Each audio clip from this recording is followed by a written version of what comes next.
नमस्कार दोस्तों, स्वागत है आप सभी का हमारे YouTube चैनल आलोक ज्ञान गंगा में। मित्रों, हम हाजिर हैं उलझे रिश्तों के धागे का 16वां भाग लेकर के। अगर आपने इस कहानी के पहले भागों को अभी तक आपने नहीं सुना है तो डिस्क्रिप्शन में मैंने उसका लिंक दे दिया है। इस भाग को सुनने से पहले इसके पहले के भागों को अवश्य सुनें। लेखा की बातें सुन करके पूरे ड्राइंग हॉल में एक खामोशी छा गई। लेखा कौन सी बात कहने जा रही है, सुनने के लिए सब बेताब हैं। सब अपने ही हिसाब से सोच रहे हैं, मगर किसी को अंदाज़ा नहीं लग पा रहा है कि लेखा क्या कहने जा रही है। लेखा ने एक नज़र दौड़ा करके सबके चेहरे को देखा। सबके चेहरे पर एक प्रश्न चिन्ह है, माथे पर सिकने हैं। महेंद्र भाटिया और सुरेखा बहन के माथे पर हल्की सी पसीने की बूंदें भी झलकने लगी हैं, जिसे देख करके लेखा को बड़ा आनंद आ रहा है। वह मन ही मन सोचने लगी, अब तक तो मेरे परिवार को आप दोनों ने बहुत अपमान किया, अब मैं ईंट का जवाब पत्थर से देने वाली हूँ। क्या समझा था कि मैं केवल एक लड़की हूँ, इसलिए आपकी बातों का जवाब नहीं दे सकती। बचपन से लेकर के अब तक मैंने इसी समाज का सामना बहुत हिम्मत के साथ किया है और आज सिर ऊंचा करके जी रहे हैं। समाज के कठोर व्यवहार ने मुझे काफ़ी सशक्त बना दिया है। आप लोगों जैसे बहुत लोगों से हमारा सामना हुआ है। सबकी बातें सुन करके हम रोए नहीं और हार करके आत्महत्या भी नहीं की। जब पहले माँ बेटी ने सबका सामना कर लिया तो अब तो हमारे साथ पापा भी हैं। मुझे किसी की परवाह नहीं है, किसी से कोई डर नहीं है। केवल एक लड़के से शादी करने के लिए मैं अपनी ज़िंदगी और अपने मम्मा पापा का सिर नहीं झुका सकती। अगर लड़का अपने माता पिता के बहुत इम्पॉर्टेंट है तो मैं भी अपने मम्मी पापा के लिए बहुत मूल्यवान हूँ। केवल लड़की हूँ इसलिए सरेंडर कर दूँ, यह नहीं हो सकता है। लेखा खामोश होकर के कुछ सोच रही है। देख करके सूर्यांश से और चुप रहते नहीं बना। उसने इम्पसेशन हो करके कहा, क्या सोच रही हो लेखा? जो भी कहना है जल्दी कहो, मेरा दिल धक धक कर रहा है, मुझसे और इंतजार नहीं बन रहा है। कूल डाउन सूर्यांश, इतनी घबराने वाली कोई बात नहीं है। मैं सिर्फ इतना कहना चाहती हूँ कि मैं यह शादी नहीं करूँगी। बहुत ही सहजता से लेखा ने अपनी बात रखी सबके सामने। क्या कहा? तुम शादी नहीं करोगी? क्यों नहीं करोगी? मैंने क्या किया? मेरा दोष क्या है? आश्चर्यचकित होकर के सूर्यांश ने सवालों की झड़ी लगा दी।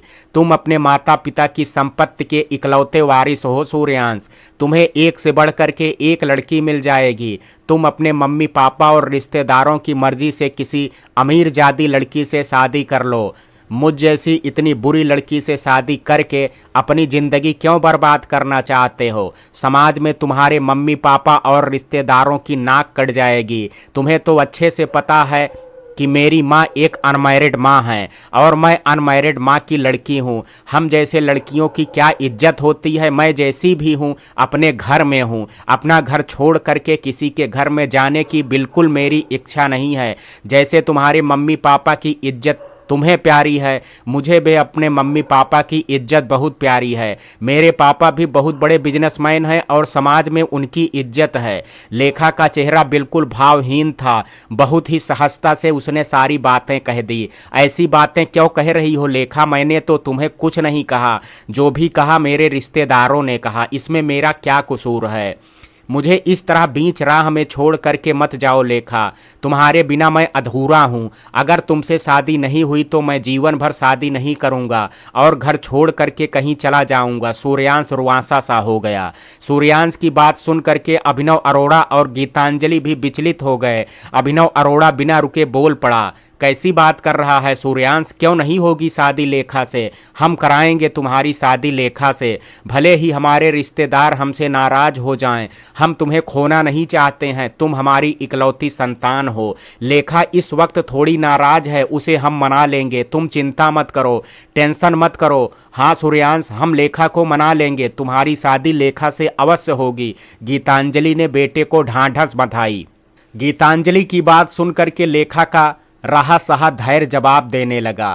उसने गीतांजलि की आंखों से आंखें मिला करके कहा, आंटी मैं कोई माटी का पुतला हूं क्या जो जैसा आपने चाहा वैसा नचा लिया। चाहा शादी के लिए मना कर दिया और जब चाहा शादी के लिए हाँ कर दिया। आखिर मेरी भी तो कोई मर्जी है। जब तक मम्मा पापा की शादी नहीं हुई थी तब तक आप लोगों ने सूर्यांश और मेरे रिश्ते को तो मना ही कर दिया था। मेरी माँ और मेरे बारे में अपमानजनक बातें भी कही। मैंने तो उसी समय सोच लिया था कि मैं यह शादी नहीं करूंगी। मेरे मम्मा पापा ने मेरे भविष्य को सोच के शादी कर ली और मुझे अपना लिया। फिर भी आप लोगों के रिश्तेदार हमें अपमान करने से बाज नहीं आए। आपके रिश्तेदार जब हमें अपमान कर रहे थे तब आप लोग बिल्कुल खामोश रहे, कुछ नहीं कहा, क्योंकि आप अपने रिश्तेदारों से अपना रिश्ता खराब नहीं करना चाहते। क्या आप यह गारंटी दे सकते हैं कि मेरी शादी के पश्चात आपके रिश्तेदार मेरी माँ और मेरा अपमान नहीं करेंगे, मुझे अपमानजनक बातें नहीं सुनाएंगे, हमारे अतीत को लेकर के खींचतान नहीं करेंगे? लेखा का उग्र रूप देख करके आदित्य उसे शांत करने के लिए समझाने लगा, लेखा बेटा आंटी से ऐसी बातें नहीं करनी चाहिए। आपको शादी नहीं करनी है तो कोई बात नहीं, मगर आंटी आपसे बड़ी हैं, उनसे इज्जत से बात करनी चाहिए।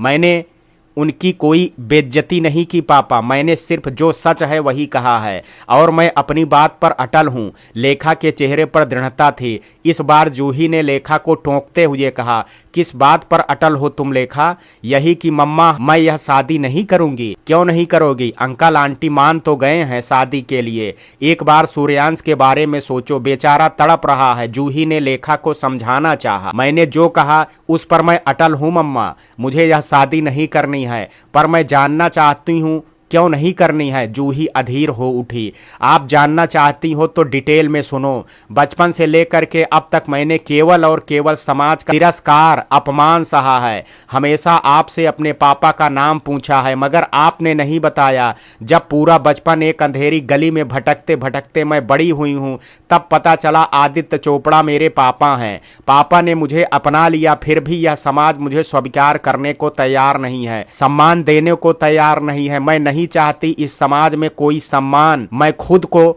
ढूंढना चाहती हूँ इस समाज से दूर रह करके अकेले में, और इसके लिए मैं अमेरिका जाना चाहती हूँ। वहाँ एमबीए करने के पश्चात कहीं नौकरी कर लूंगी। जब तक मैं खुद को ढूंढ नहीं लेती, जब तक मैं समझ नहीं लेती कि मैं क्या हूँ, मैं क्या चाहती हूँ, मेरा वजूद क्या है, तब तक मैं लौट करके नहीं आऊंगी। जिस दिन लगेगा कि सचमुच मैंने अपने आप को ढूंढ लिया है, अपने आप को समझ लिया है, अपना निशे मुझे मिल गया है, तब लौट करके आप लोगों के पास आऊंगी और निर्भय की तरह पापा का बिजनेस संभालूंगी। क्या हुआ? शादी नहीं हुई तो? शादी के लिए मैं डेस्परेट भी नहीं हूँ। हमारे समाज में सदियों से नियम बना है कि लड़के लड़की जवान हो तो शादी करना बहुत जरूरी है। शादी के अलावा भी तो जिंदगी में और कई मकसद हो सकते हैं।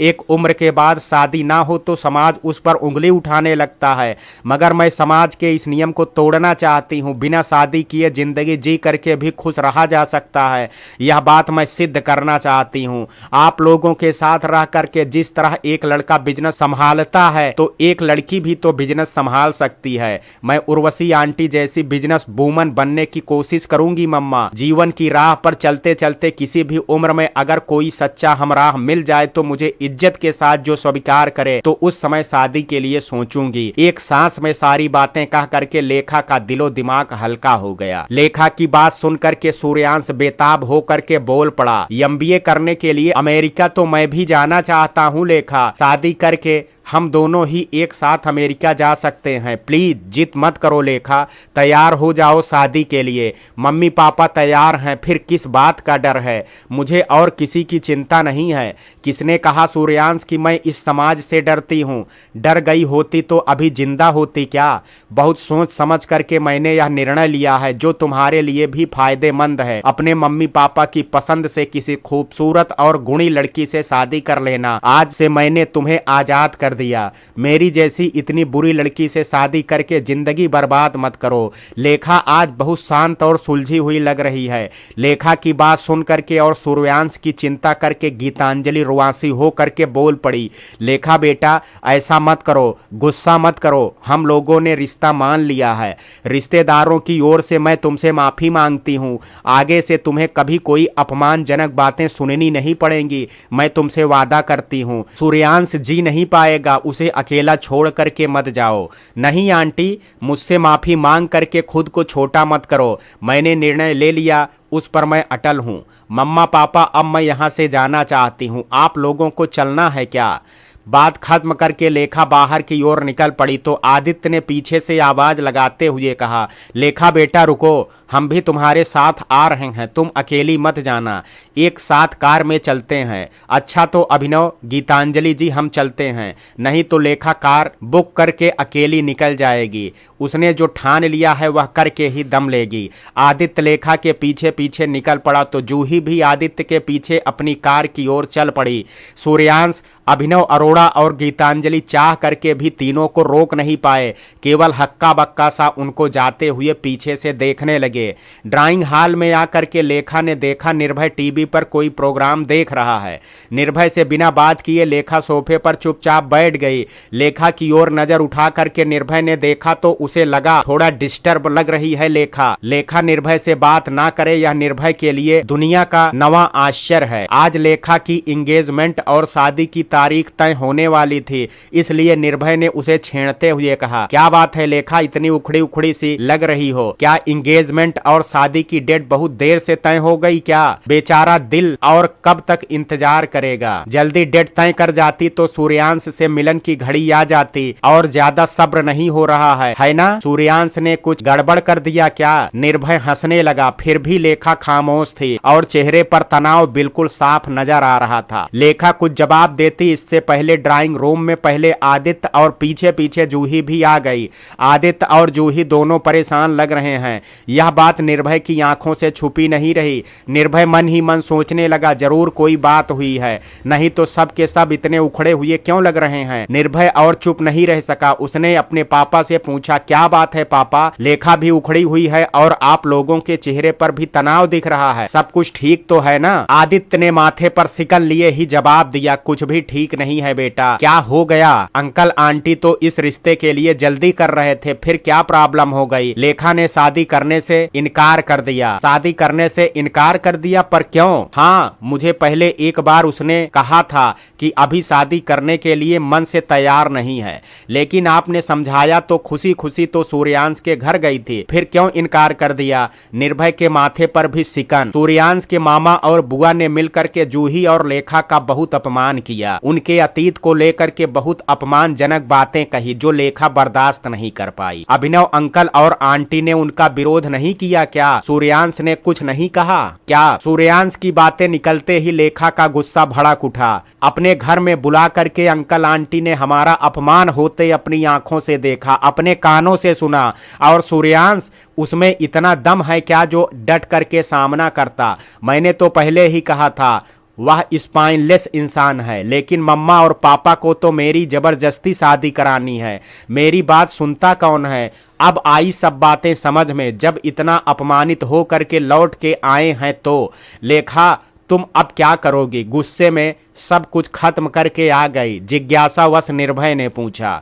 मेरी शादी नहीं हुई तो मेरी जिंदगी खत्म हो गई क्या? निर्भय, तुम बड़े बुजुर्गों जैसी बातें कर रहे हो। तुम्हें मैंने ऐसा नहीं सोचा था। मैंने जो किया सही किया। उस घर में अगर मेरी शादी होती तो कभी भी मैं चैन से नहीं जी पाती। हमेशा मेरे अतीत को कुरेद करके जख्म हरा कर देते। ऐसी शादी होने से भी निभ नहीं पाती। अच्छा ही हुआ कि शादी के लिए मैंने मना कर दिया। मेरे सामने जिंदगी पड़ी है जो हाथ बढ़ा करके मुझे बुला रही है। जिंदगी में अभी मुझे बहुत कुछ करना है। उन लोगों ने क्या सोचा था? सूर्यांश से मेरी शादी नहीं होगी तो मैं मर जाऊंगी। मैंने भी ईंट का जवाब पत्थर से दिया है। मैं इस शादी के बंधन से मुक्त हो गई। आज मुझे बहुत सुकून मिल रहा है। सारी बातें करके लेखा खुद को हल्का फुल्का महसूस करने लगी। इतनी देर से लेखा की बातें जूही सुन रही थी। उसके चेहरे पर अभी भी उदासी छाई हुई है। लेखा की बातें सुन करके जूही को बिल्कुल भी अच्छा नहीं लगा, इसलिए उसने उदास चेहरा लिए ही कहा, जो भी हुआ अच्छा नहीं हुआ लेखा बेटा, तुमने अच्छा नहीं किया। अभिनव जी और गीतांजलि जी ने माफी तो मांग ली थी, सूर्यांश ने भी तो जवाब दिया था, मगर तुम इतनी जिद्दी हो कि तुम पर कोई असर नहीं हुआ और सब कुछ खत्म करके आ गई। अब पता नहीं क्या करोगी। उस घर में तुम्हारी शादी हो जाती तो मैं निश्चिंत हो जाती। मम्मा, आपको निश्चिंत करने के लिए मैं अपनी मर्जी के खिलाफ शादी कर लूं? क्या आप यही चाहती हो? आप में और मुझ में बहुत सी बातों का फर्क है। आप जिस तरह से सोचती हो मैं नहीं सोचती। उन लोगों का अपमान आप सह सकती हो मगर मैं नहीं सह सकती।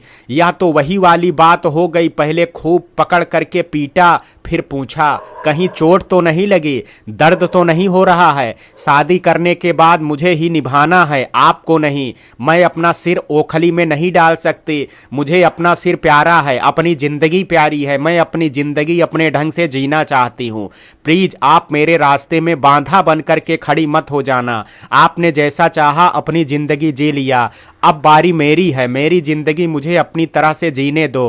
प्लीज आगे आप कुछ नहीं कहोगी। अपनी बात खत्म करके लेखा दंदनाती हुई अपने कमरे में चली गई। लेखा का इस तरह का व्यवहार जूही को बिल्कुल भी अच्छा नहीं लगा, इसलिए उसने आदित्य से कहा, आदित्य अपनी बेटी को समझाओ, अभी भी कुछ नहीं बिगड़ा है। हम अभिनव भाई साहब और गीतांजलि जी से माफी मांग लेंगे। जूही की बात सुनकर के आदित्य कुछ बोले उससे पहले निर्भय बोल पड़ा, मम्मा इस हद तक झुकने की कोई आवश्यकता नहीं है। आप गलत निर्णय ले रही हैं। लेखा अमेरिका जाना चाहती है पढ़ने के लिए, उसे जाने दो। कुछ साल बाद शादी होगी तो कुछ बिगड़ नहीं जाएगा। जरूरी तो नहीं है कि अभी शादी करनी ही है। लेखा ने जो भी निर्णय लिया है मैं उससे सहमत हूं। उसने बचपन से लेकर के अब तक बहुत अपमान सहा है। और कब तक?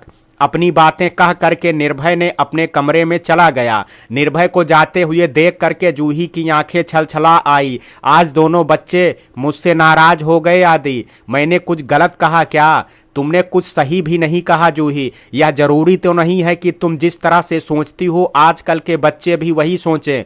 बच्चों को समझने की कोशिश करो तो उनकी नाराजगी दूर हो जाएगी। किसी के भी मुंह में एक भी दाना नहीं गया। डिनर का टाइम भी हो गया है। तुम देखो जरा माम क्या कर रही हैं। खाने पीने की कुछ व्यवस्था करो, मैं बच्चों को मना करके लाता हूँ। रात भर सूर्यांश करवट बदलता रहा, तो पलकों को एक नहीं कर पाया। जब भी आंखें बंद करने की कोशिश करता लेखा का चेहरा सामने उभर आता और उसके शब्द कानों में हथौड़े जैसे पड़ते। अपमान की तेज धार से छलनी होता हुआ एक दिल जैसे कह रहा हो, प्यार करके मैंने गुनाह किया है क्या सूर्यांश?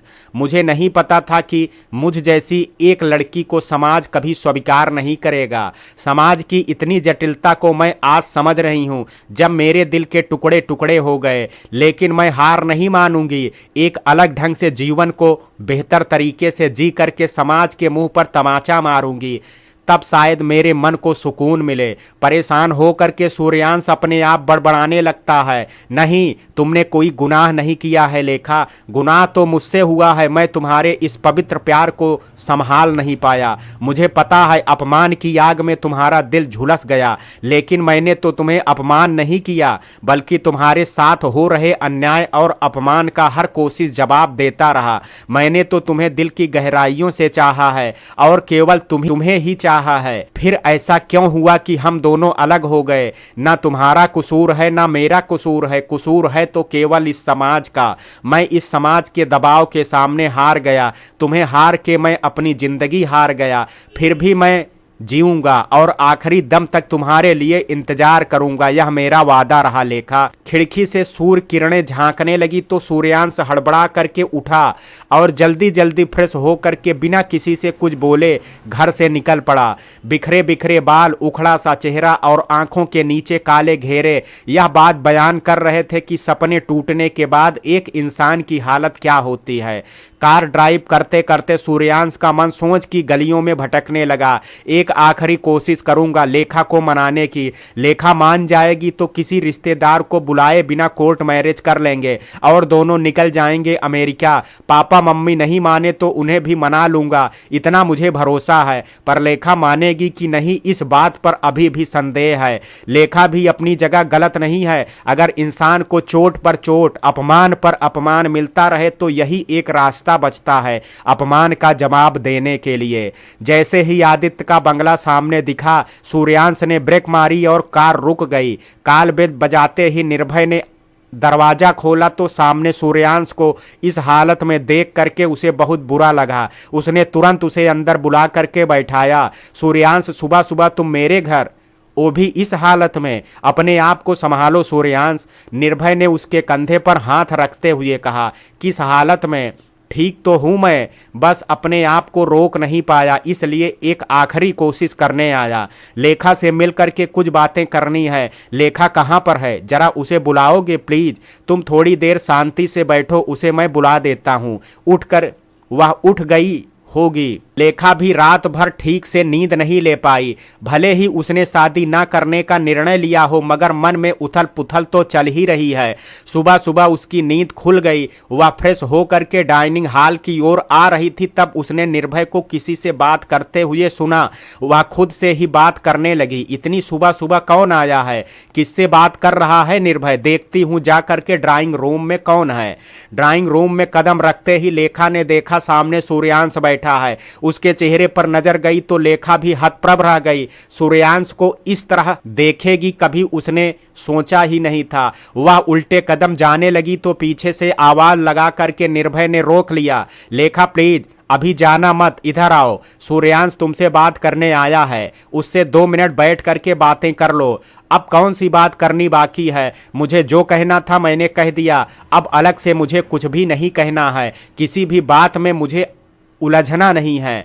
ठीक है लेखा, तुम्हें कुछ नहीं कहना है तो मत कहना, मगर सूर्यांश क्या कहना चाहता है प्लीज शांति से सुन तो लो। सुनने में तो कोई बुराई नहीं है, निर्भय ने लेखा से रिक्वेस्ट की। निर्भय की रिक्वेस्ट सुन करके धीरे धीरे लेखा ड्राइंग रूम में आकर के सोफे पर बैठ गई, परंतु बिल्कुल खामोश थी।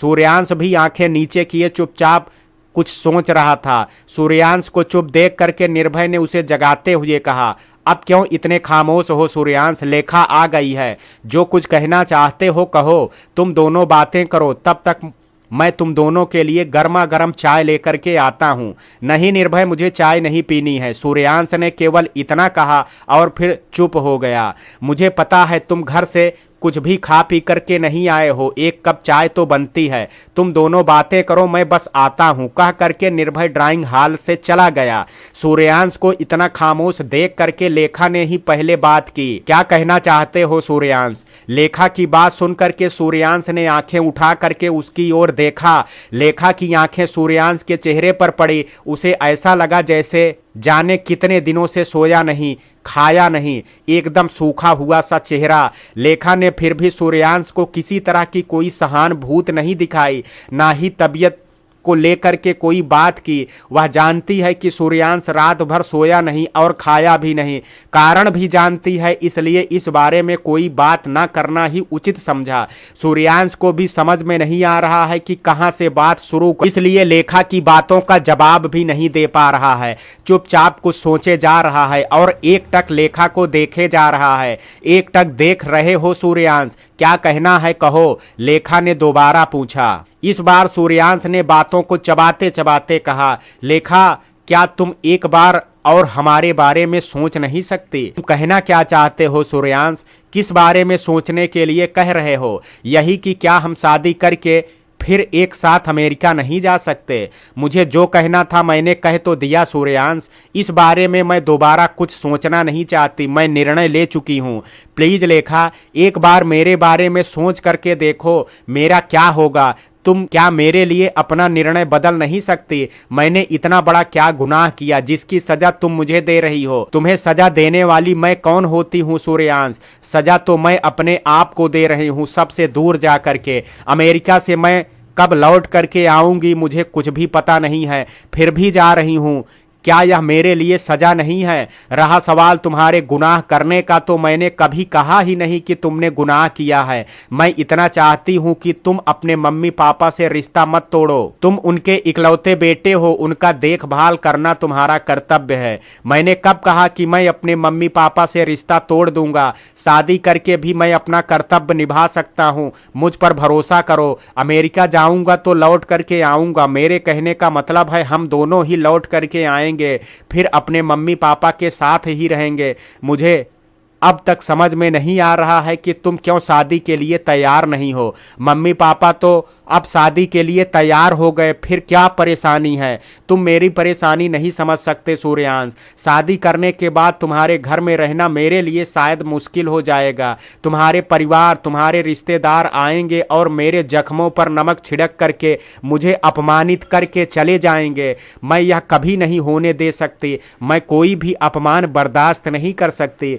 ठीक है, तुम कहती हो तो रिश्तेदारों से हम कोई रिश्ता नहीं रखेंगे, फिर तो कोई प्रॉब्लम नहीं होगी। यह सब काल्पनिक बात है सूर्यांश। सच्चाई का धरातल कुछ और ही है। रिश्तेदारों से रिश्ता तुम कैसे तोड़ोगे? क्या तुम्हारे मम्मी पापा तोड़ना चाहेंगे, या फिर रिश्तेदार अगर आ जाएंगे तो क्या उनको तुम घर से निकाल दोगे? ऐसा तो संभव नहीं है ना।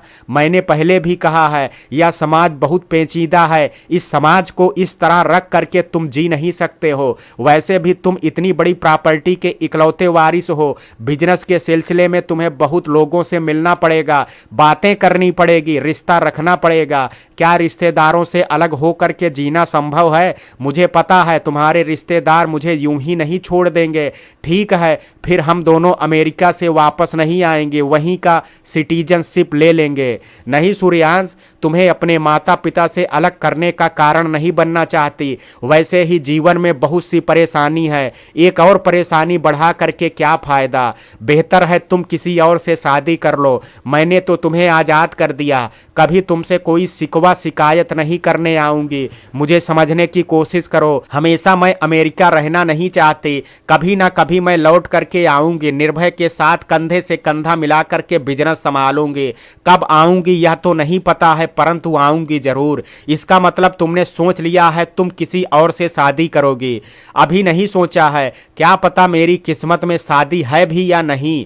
तुम अवश्य शादी कर लेना सूर्यांश। कभी यह खबर मेरे कानों तक पहुंची तो मुझे बहुत खुशी होगी, यह सुन करके कि तुम सुखी हो। यह तुम्हारा अंतिम निर्णय है क्या लेखा? हाँ सूर्यांश, मैं चाहती हूं तुम एक ऐसी लड़की से शादी करो जिससे तुम्हारी जीवन में सुख शांति आए, तुम्हारे मम्मी पापा खुश रहें, तुम्हारे सारे रिश्तेदार खुश रहें, तुम्हारा बिजनेस बहुत अच्छे से चले और तुम बहुत आगे निकल जाओ, अपने पापा से 10 कदम आगे। सुख, पता नहीं सुख की क्या परिभाषा है। हाँ, अमेरिका अवश्य जाऊंगा मगर अकेला। लौट करके भी आऊंगा मम्मी पापा के पास मगर अकेला। रहा सवाल शादी का तो शायद मेरी किस्मत में भी नहीं है शादी। देखते हैं जिंदगी मुझे कहाँ किस मोड़ पर ले जाती है। ओके, थैंक्स लेखा, मुझे इतना समझाने के लिए और जिंदगी का सामना करने के लिए, एक सीख देने के लिए। अब मैं चलता हूँ। एक दीर्घ श्वास छोड़ करके सूर्यांश उठ करके खड़ा हुआ जाने के लिए। अरे अरे, तुम उठ करके क्यों खड़े हो गए सूर्यांश? कहाँ जा रहे हो? बैठो, शांति से चाय पी लो, नाश्ता कर लो, फिर जाना। हाथ में चाय की ट्रे लेकर के निर्भय ड्राइंग हॉल में आया और पीछे पीछे नाश्ते की ट्रे लेकर के सर्वेंट आया। नहीं निर्भय, नाश्ता करने का मेरा बिल्कुल भी मन नहीं है, अब मुझे चलना है। सूर्यांश, चलो एक साथ नाश्ता कर लेते हैं, शायद यही आखिरी बार है। फिर कभी एक साथ बैठ करके नाश्ता करने का मौका जिंदगी देगी कि नहीं पता नहीं।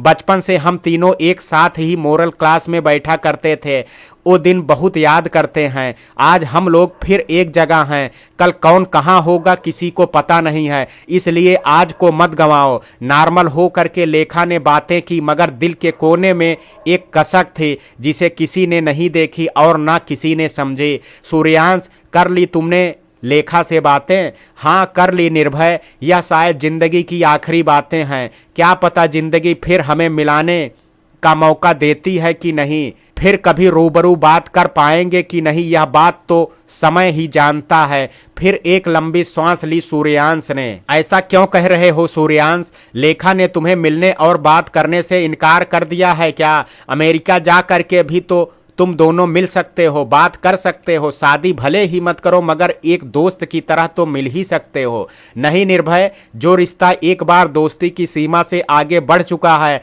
वहां पर दोस्ती निभाना बहुत मुश्किल है। बेहतर यही होगा कि हम कभी ना मिलें फिर जिंदगी में, तभी जीना आसान होगा। लेखा के चेहरे पर उदासी थी परंतु बातों में दृढ़ता थी। लेखा की बात सुनकर के सूर्यांश की रही सही उम्मीद भी खत्म हो गई, इसलिए उससे और खाते नहीं बना।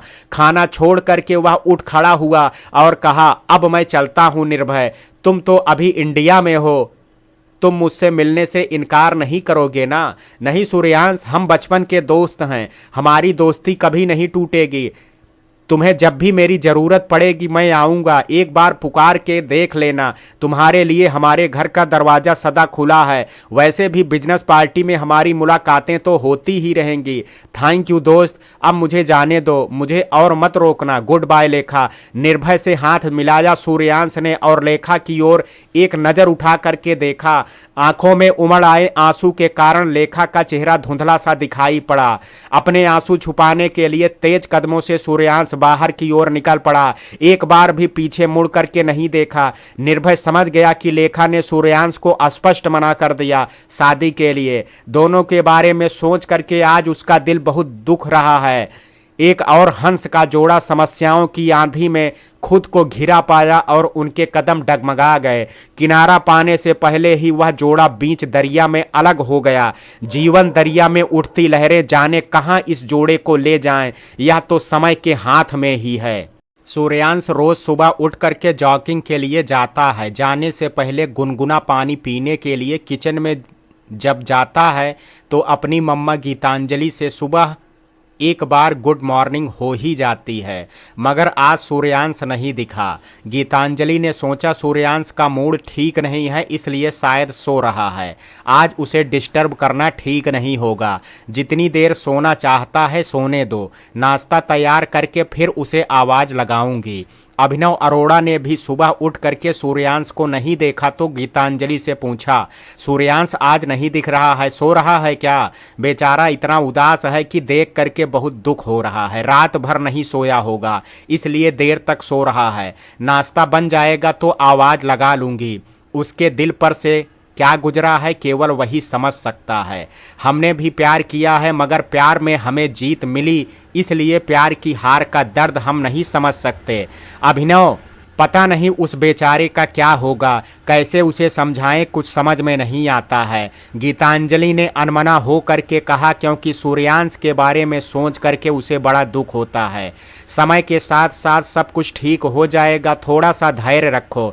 हम भी कोशिश कर रहे हैं उसकी ज़िंदगी को फिर से पटरी पर लाने की, परंतु समय तो लगेगा। अभिनव अरोड़ा ने अपनी पत्नी को सांत्वना तो दी मगर खुद बेचैन है, अंदर से यह जाहिर नहीं होने दिया। पता नहीं यह उदास चेहरा लेकर के कब तक चुपचाप रहेगा। उसकी चुप्पी मुझे बहुत खलती है। पहले घर में इतनी चहल पहल बनी रहती थी उसके कारण, अब तो जैसे सब कुछ खामोश और उदास है। रिश्तेदारों को बुलाना हमारी बहुत बड़ी गलती थी, उन्हीं लोगों के कारण सब कुछ हुआ है। वे लोग तो यहाँ मुसीबत खड़ी करके चले गए, अब कभी पूछने भी नहीं आएंगे कि हम किस हालत में जी रहे हैं। ऐसे रिश्तेदारों से तो किनारा कर लेना ही अच्छा है। गुस्सा और दुखी से तिलमिला उठी गीतांजलि। हाँ, हमसे गलती हो गई। शादी पक्की करके ही उन लोगों को बुलाना चाहिए था। हमें कहाँ पता था कि इतना कुछ हो जाएगा। पता होता तो मैं कभी नहीं बुलाता। सोचा था रिश्तेदारों के बिना कुछ काम करेंगे तो वे लोग बुरा मान जाएंगे, और फिर उन लोग हमारे सबसे करीबी लोग हैं। यहाँ आकर के उन्हें भी थोड़ी समझदारी दिखानी चाहिए थी। हमारे पारिवारिक बातों में इतनी ज्यादा इंटरफेयर उन लोग नहीं करते तो भी चलता। तुम्हारी बड़ी बहन कैसी हैं तुम्हें अच्छी तरह पता था, फिर तुमने ऐसी गलती क्यों की? तुम्हें पहले से ही पता था उनकी सोच कंजर्वेटिव है, एक जनरेशन पहले के लोग हैं, उनकी विचारधारा बिल्कुल अलग है। गीतांजलि ने शिकायत के लहजे में कहा, तुम्हें अपने भाई साहब के बारे में पता नहीं था क्या? वो भी तो कोई खुले विचार के नहीं हैं, फिर तुमने उन्हें क्यों बुलाया था? बनी बनाई बात बिगाड़ दी, अब कैसे सब कुछ सुधारेंगी पता नहीं। अभिनव अरोड़ा भी चिढ़ गया। अब दोनों यहाँ पर बैठ करके लड़ोगे तो सब कुछ ठीक हो जाएगा क्या? नाश्ता तैयार हो गया मगर अभी तक सूर्यांश उठा नहीं। मैं जा करके उसे जगा देती हूँ, तुम बैठो थोड़ी देर, फिर तीनों मिल करके नाश्ता करेंगे। और बात को समझाने की कोशिश करेंगे। गीतांजलि सूर्यांश को जगाने के लिए उसके कमरे की ओर बढ़ गई। गीतांजलि ने अभी 2 कदम आगे बढ़ाया ही था कि सूर्यांश घर में प्रवेश किया और सीधा अपने कमरे की ओर बढ़ गया। पीछे से गीतांजलि आवाज लगाती रही, सूर्यांश रुको, तुम कहाँ गए थे सुबह सुबह? कुछ खाया पिया भी नहीं, नाश्ता बना करके तुम्हारे लिए वेट कर रहे हैं, नाश्ता करने आ जाओ। सूर्यांश रुको।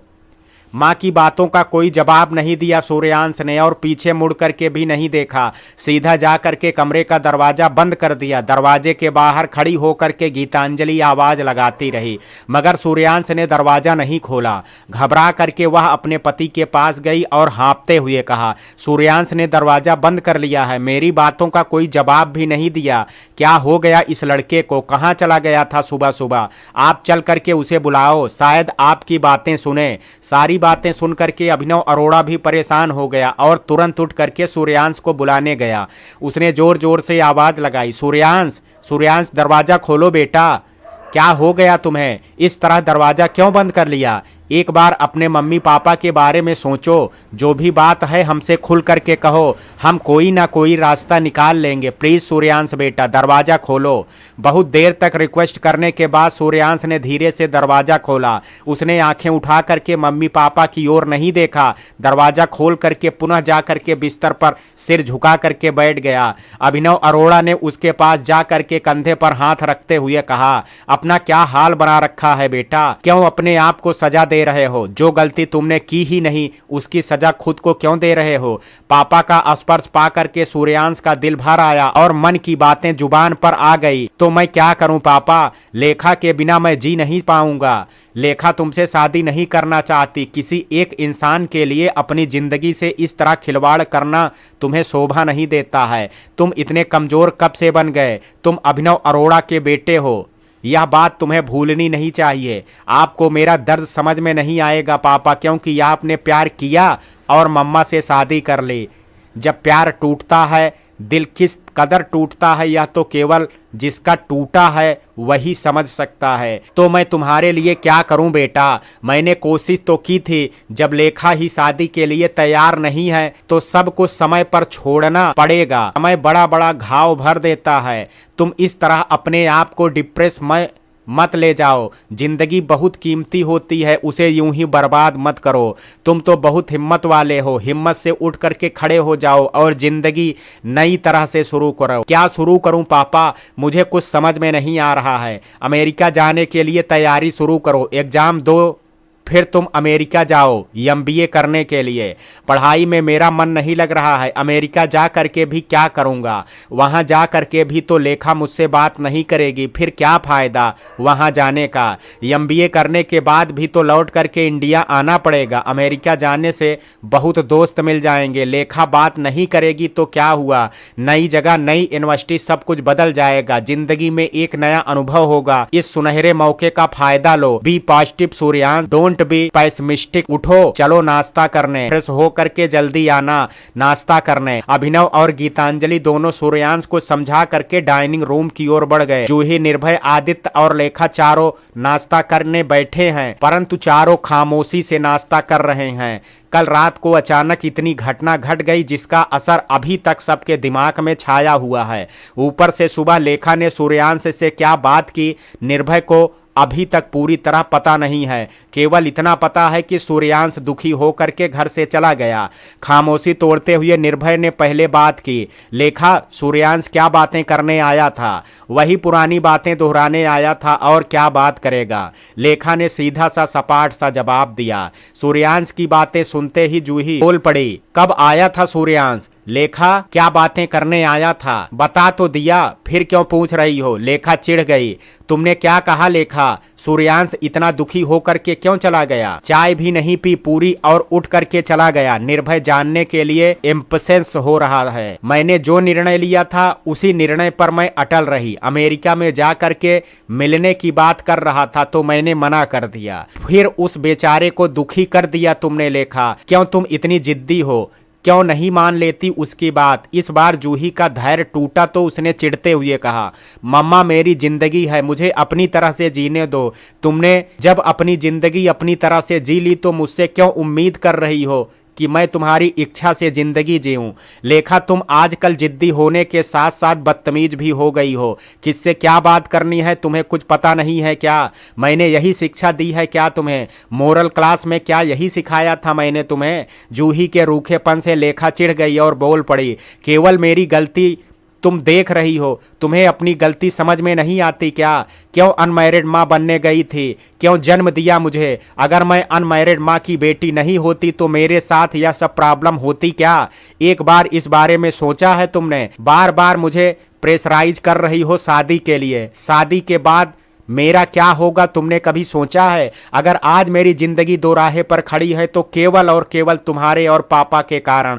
फिर किस तरह मुंह से तुम मुझे इतनी सारी बातें सुनाती हो? मैं एक बार अमेरिका चली गई तो दोबारा तुम लोगों के पास लौट करके नहीं आऊंगी। सुन लो अच्छे से। लेखा ने इतनी कड़वी सच्चाई कह दी कि वातावरण में बातें केवल गूंज रही हैं। एक खामोशी जिसे कहते हैं पिन ड्रॉप साइलेंट फैल गई चारों ओर। लेखा की बातें सुनकर के जूही की आंखों से दो बूंद आंसू लुढ़क करके गालों पर आ गए। निर्भय भी लेखा की इन बातों का जवाब किस तरह से दूं कुछ समझ में नहीं आया, इसलिए सिर झुका करके बैठा रहा। अब तक आदित्य भी सिर झुका करके कुछ सोच रहा था। लेखा नाश्ता छोड़ करके उठ करके जाने लगी तो आदित्य ने उससे प्यार से कहा, नाश्ता छोड़ करके मत जाना बेटा, नहीं तो मैं भी नाश्ता नहीं करूंगा। और जूही, तुमसे मैं आखिरी बार कहता हूं, तुम लेखा को छोटी सी बच्ची समझ करके उस पर अपनी इच्छा मत थोपो। पहले भी मैंने तुम्हें कई बार समझाया है। लेखा अब काफी बड़ी हो गई है, समझदार हो गई है, उसकी जिंदगी उसे अपने ढंग से जीने दो।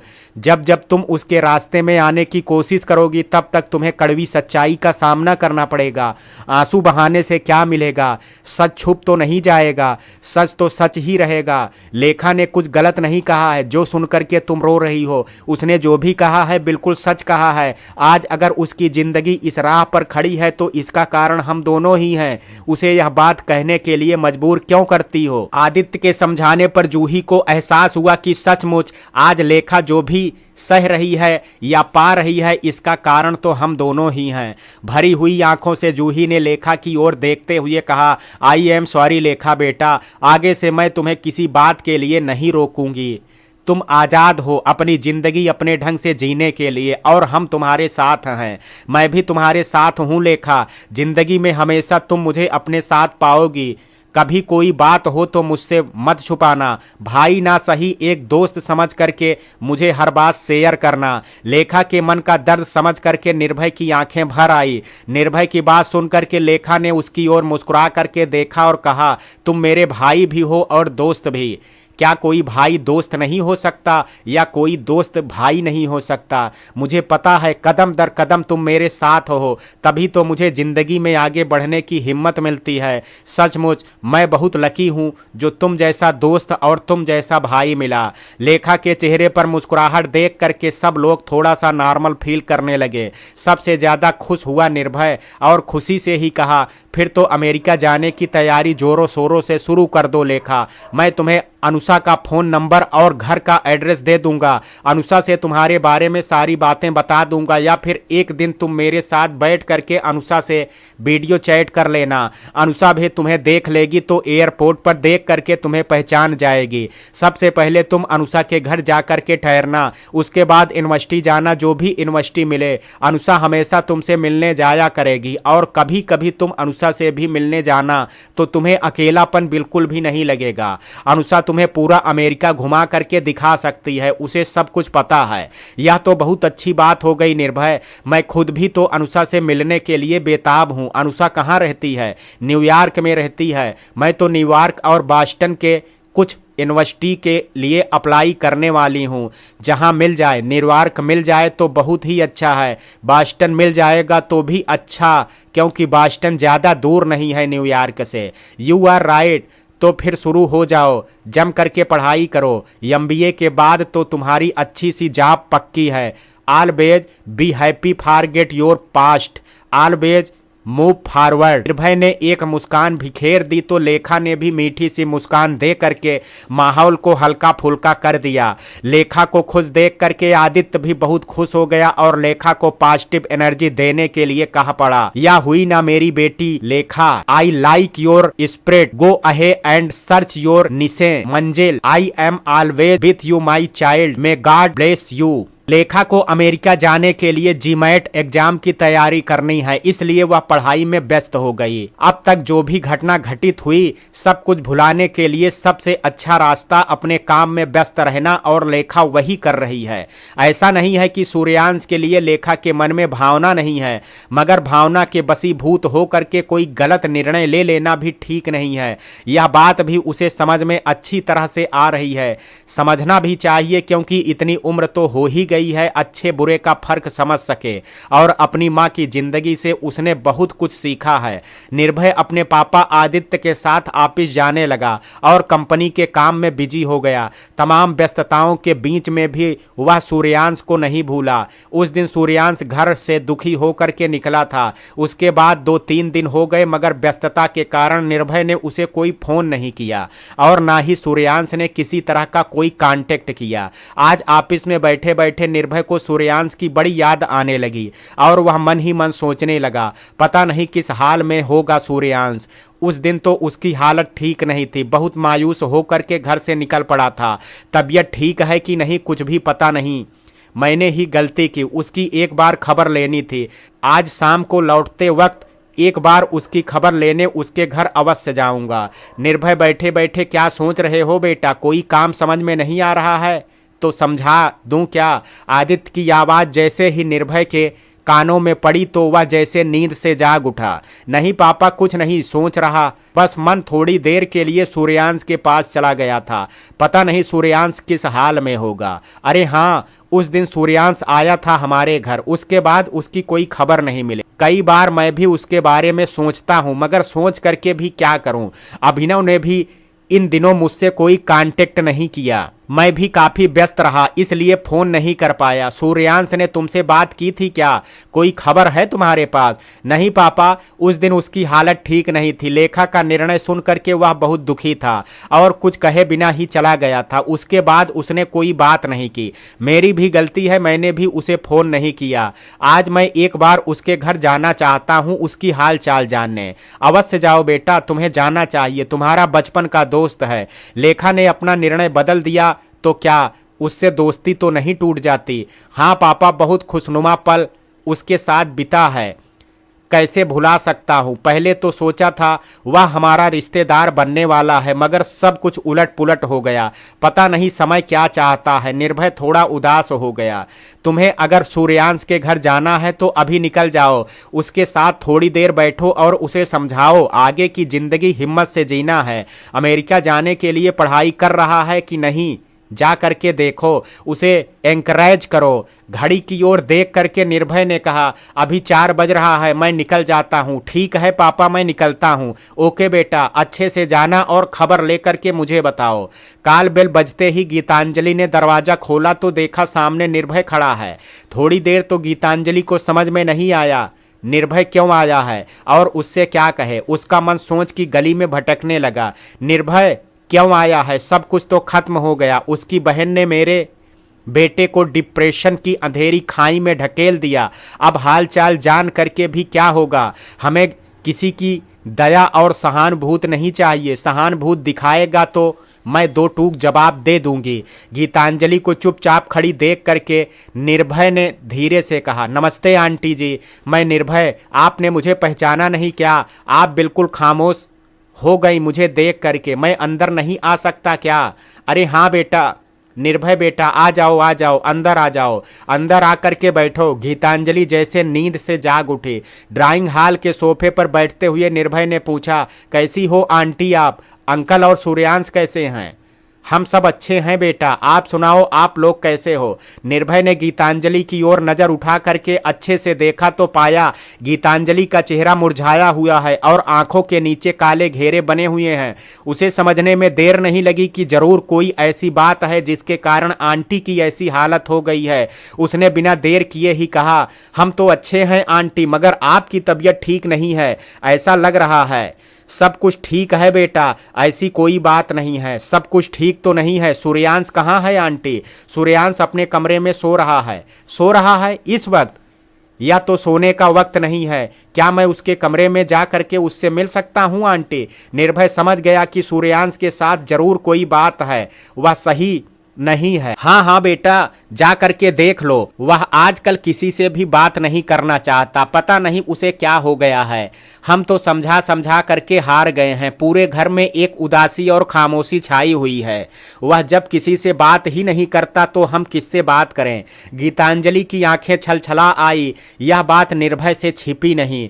ठीक है आंटी, मैं सूर्यांश से मिलकर के आता हूँ। निर्भय सूर्यांश की कमरे की ओर बढ़ गया। सूर्यांश के कमरे के दरवाजे के सामने आकर के निर्भय रुक गया। दरवाजा ऐसे ही बंद था, अंदर से छिटकनी नहीं लगाई गई थी। निर्भय ने धीरे से दरवाजा खोला तो देखा सूर्यांश अपने बेड पर लेटा है, मगर सोया नहीं है। एक टक छत को ताक रहा है और दोनों आंखों से आंसू की धार बहती जा रही है। सूर्यांश की ऐसी हालत देख करके निर्भय की आंखें भी भर आई। वह समझ गया कि सूर्यांश डिप्रेशन की हालत से गुजर रहा है, उसे इस हालत से निकालना बहुत जरूरी है। निर्भय दबे कदमों से सूर्यांश के पास आकर के खड़ा हो गया। फिर भी सूर्यांश जैसा लेटा था वैसे ही लेटा रहा। उसके शरीर में कोई हलचल नहीं थी। शायद उसको पता ही नहीं चला कि कोई आकर के उसके पास खड़ा है। निर्भय उसकी यह हालत देख करके डर गया। यह तो डिप्रेशन की हालत है, गहरी डिप्रेशन में चला गया सूर्यांश। इसका इलाज कराना बहुत जरूरी है, वरना बात किसी भी हद तक जा सकती है। निर्भय ने सूर्यांश को झकझोर करके बुलाया, सूर्यांश, सूर्यांश, मैं निर्भय तुमसे मिलने आया हूं, उठ करके बैठो, मुझसे बातें करो। क्या हो गया है तुम्हें? ऐसे लेटे लेटे क्या सोच रहे हो? निर्भय के हिलाने पर सूर्यांश ने एक नजर उठा करके देखा तो देखता ही रह गया। उसकी जुबान खामोश थी। क्या हो गया? चुपचाप क्या देख रहे हो? कोई बात नहीं कर रहे हो? क्या हो गया तुम्हें? उठो, उठ करके बैठो। निर्भय सूर्यांश को सहारा दे करके उठाने की कोशिश करने लगा तो उसने उठने की कोई इच्छा नहीं दिखाई। निर्भय फिर कोशिश करने लगा सूर्यांश को उठाने की। बहुत कोशिश के बाद सूर्यांश उठ करके बैठ गया, मगर खामोश बैठा रहा। निर्भय को देख करके भी कोई बात नहीं कर रहा है। तुम्हें क्या हो गया सूर्यांश? तुम बात क्यों नहीं कर रहे हो मेरे भाई? प्लीज मुझसे बातें करो, जो भी मन में बात है मुझसे शेयर करो। मैं तुम्हारे बचपन का दोस्त हूँ, मुझसे कोई बात मत छुपाओ। मन की बातें कह दोगे तो मन हल्का हो जाएगा। अब कहने को क्या रह गया? निर्भय दोनों हाथों से अपना चेहरा छुपा करके फपक फपक करके रो पड़ा सूर्यांश। सूर्यांश को रोते हुए देख करके निर्भय ने सोचा, चलो अच्छा हुआ, रो तो रहा है, मन का गुबार निकल जाएगा तो मन हल्का हो जाएगा। कुछ देर रोने के बाद आंख उठा करके सूर्यांश ने निर्भय की ओर देखा और कहा, कैसा है निर्भय, कब आया है? मैं अच्छा हूँ, थोड़ी देर पहले आया हूँ और तुमसे मिलने आया हूँ। चलो कोई तो मुझसे मिलने आया, मेरा हाल जानने आया, वरना मेरा अपना कौन है? कैसी निगेटिव बातें कर रहे हो सूर्यांश? तुम्हारे अपने सबसे करीब तो तुम्हारे मम्मी पापा हैं, तुमने उनके बारे में एक बार भी नहीं सोचा। तुमने अपनी माँ की ओर देखा है, उनकी क्या हालत हुई है? सिर्फ अपने बारे में सोच रहे हो, बहुत सेल्फिश हो तुम। कभी अपने दोस्त के बारे में भी नहीं सोचा। बचपन का दोस्त हूं तुम्हारा, तुम्हें कैसे अकेला छोड़ सकता हूं और कैसे भूल सकता हूं? मैंने क्या किया? मेरी किसी भी बात में मन नहीं लगता है, ना काम करने में मन लगता है, ना पढ़ने में मन लगता है, ना किसी से बात करने की इच्छा होती है। तो मैं क्या करूं? इसमें मेरा क्या दोष है? सब तुम्हारा दोष है, तुमने खुद को इस हालत में पहुंचाया है। कैसे मर्द हो तुम, जो एक हवा के झोंके से टूट करके बिखर गए? क्या इतनी कमजोर है तुम्हारी बैकबोन? नहीं, मेरा दोस्त सूर्यांश इतना कमजोर नहीं हो सकता। उठो सूर्यांश, सबको बता दो कि तुम कमजोर नहीं हो। सबको? किसको बताऊं? लेखा तो मुझसे बहुत दूर हो गई, उसे तो मुझसे कोई मतलब ही नहीं है। क्या इसी को प्यार कहते हैं निर्भय? सच्चा प्यार करने वाले तो ना जाने कितने दर्द सह करके भी अपने प्यार को जिंदा रखते हैं, मगर लेखा ने क्या किया? क्या तुम्हारे जीवन में केवल लेखा ही है और कोई नहीं है? तुम्हारी मम्मी, तुम्हारे पापा, तुम्हारे दोस्त, उनका कोई महत्व तो नहीं है तुम्हारे जीवन में? तुम केवल लेखा के लिए खुद को मिटाने चले हो? चलो उठो और जा करके देखो तुम्हारी मम्मा की हालत क्या हुई है। चलो मेरे साथ ड्राइंग हॉल में, आंटी बैठ करके रो रही हैं। चलो तुम अपनी आंखों से देखो और खुद समझो तुमने घर का वातावरण कैसे बना दिया है। निर्भय सूर्यांश का हाथ पकड़ करके उसे उठाया और कंधे का सहारा दे करके ड्राइंग रूम की ओर जाने लगा तो सूर्यांश लड़खड़ाने लगा। ऐसा लग रहा है जैसे 2 दिन से कुछ खाया पिया नहीं है, इसलिए कमजोर हो गया है। सूर्यांश को ले जाकर के ड्राइंग हॉल के सोफे पर बैठा दिया निर्भय ने, जहां पर उसकी मां भी बैठी हैं। सूर्यांश को आज 2 दिन के बाद ड्राइंग हॉल में आते देख करके गीतांजलि आंखों में आंसू लिए भी खुशी से मुस्कुरा पड़ी और कहने लगी, तुम आ गए सूर्यांश बेटा, आ जाओ मेरे पास आकर के बैठो। गीतांजलि सूर्यांश के सिर पर हाथ फेरने लगी और खुशी के आंसू उसकी आंखों से बहने लगे। आंटी बुरा ना मानो तो एक बात पूछूं? क्या बात पूछना चाहते हो निर्भय बेटा? गीतांजलि आज खुश हैं इसलिए खुश हो करके कहा। आंटी सूर्यांश ने 2 दिन से कुछ खाया पिया नहीं क्या? बहुत कोशिश की बेटा, हमने भी कोशिश की, इसके पापा ने भी कोशिश की, मगर हम कुछ भी खिला पिला नहीं पाए इसको। बस बिस्तर पर लेटा लेटा छत को ताकता रहता है और दोनों आंखों से आंसू बहते रहते हैं। 2 दिन से हमारे गले से भी एक दाना नहीं उतरा। इसके पापा तो कल तक घर में थे, आज ही परेशान होकर के ऑफिस चले गए।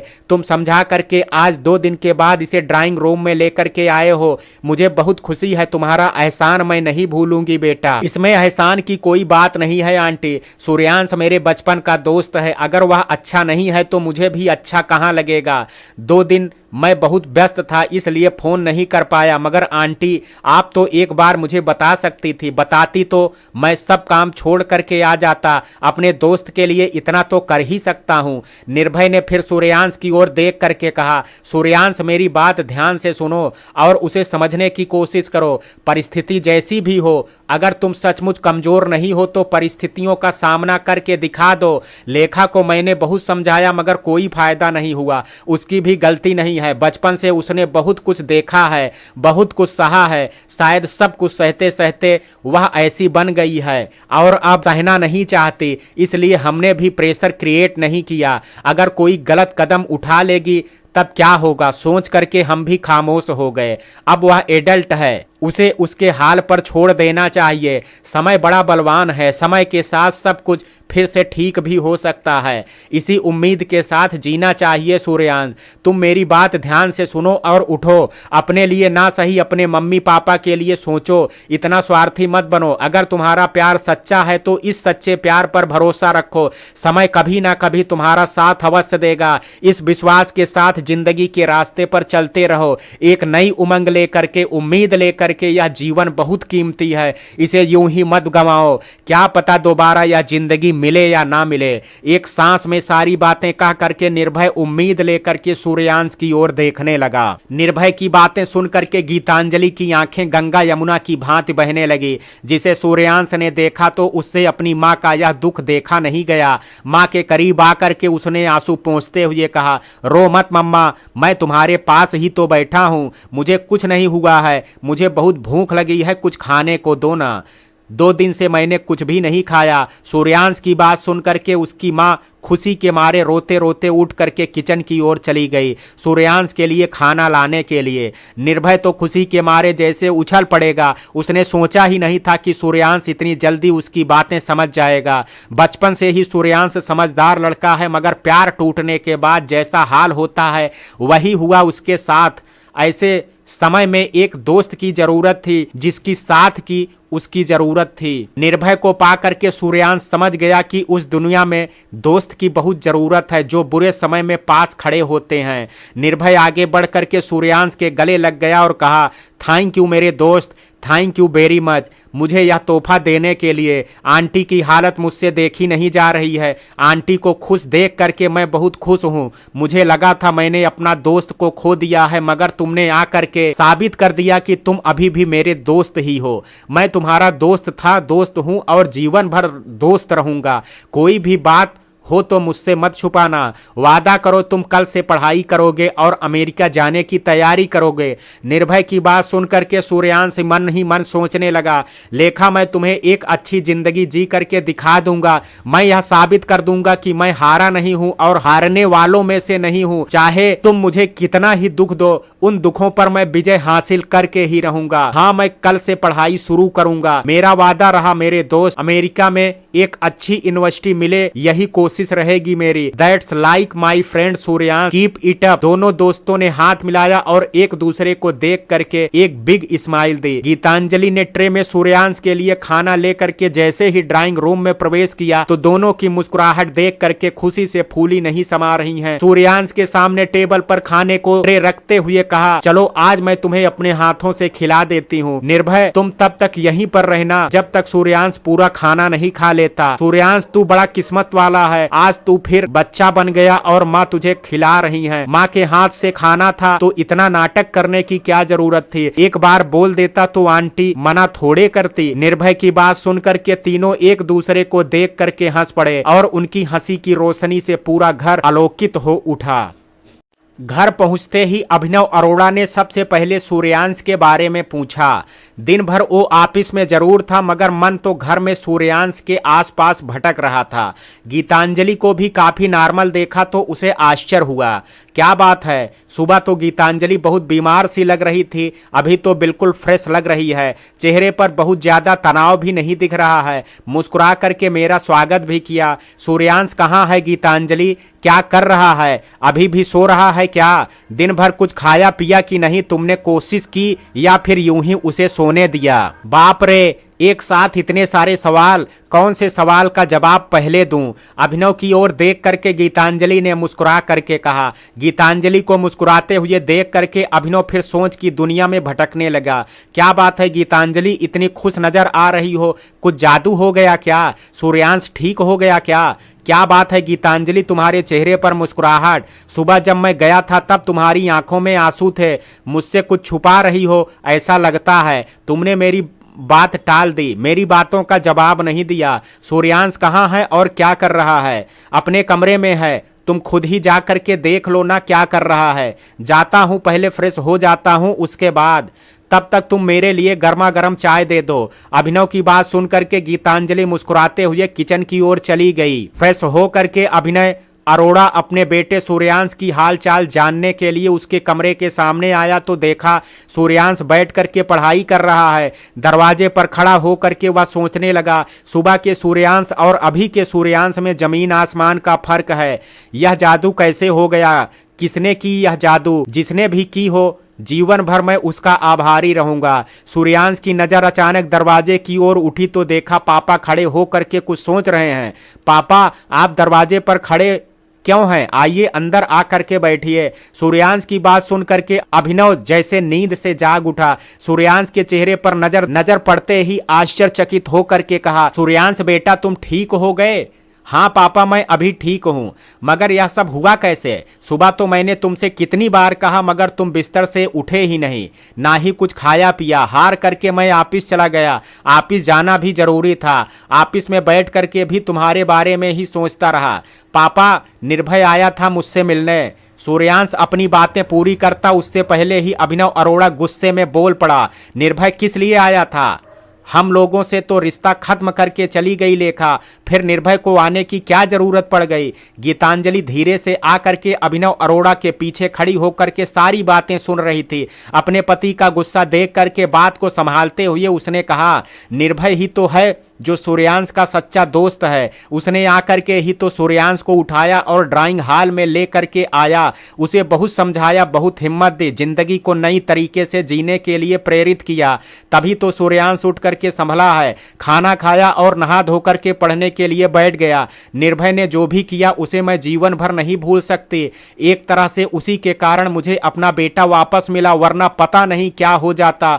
जाते समय उसने कहा आंटी जब भी जरूरत पड़े तो मुझे बुला लेना, मैं आ जाऊंगा। सूर्यांश मेरा बचपन का दोस्त है, उससे मेरा रिश्ता खत्म नहीं हुआ है और ना कभी खत्म हो सकता है। वह जैसा मेरा दोस्त है आगे भी रहेगा। सारी बातें सुन करके अभिनव अरोड़ा कुछ देर सोचता रहा, फिर कहा, वह सब तो ठीक है, दोस्ती अपनी जगह, मगर लेखा ने जो भी किया अच्छा नहीं किया। उसे ऐसा नहीं करना चाहिए था। उसी के कारण तो सूर्यांश डिप्रेशन में चला गया था।